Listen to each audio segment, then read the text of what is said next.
সম্প্রতি খোলামেলা পোশাকে নাচের কারণে সমালোচনার মুখে পড়েন ছোট পর্দার অভিনেত্রী সামিরা খান মাহি।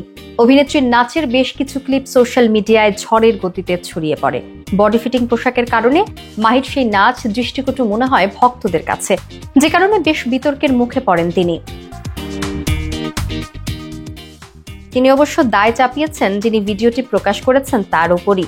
মাহি মনে করেন তাকে ইচ্ছাকৃতভাবে এবং উদ্দেশ্য প্রণোদিতভাবে হেয় করতেই এই নাচের ভিডিও ছড়িয়ে দেওয়া হয়েছে।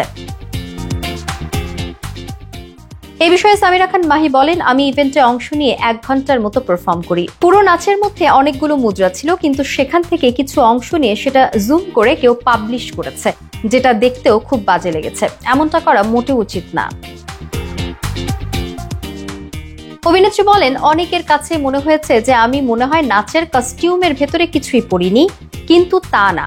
নাচের কস্টিউমের ভেতরে আমি আরো 2টা জামা পরেছিলাম। যেহেতু কস্টিউম একদম বডি ফিটিং, সেজন্য হয়তো এমন লেগেছে। কিছুটা আক্ষেপ প্রকাশ করেই আরো বলেন, আমাদের তো নিজস্ব কস্টিউম ডিজাইনাররা বা মেকআপ আর্টিস্ট নেই, যে কারণে চাইলেও সবকিছু করতে পারি না। এছাড়া এই কস্টিউমটাও পেয়েছিলাম পারফরমেন্সের মাত্র 1 দিন আগে, যে কারণে পরিবর্তন করারও সময় ছিল না।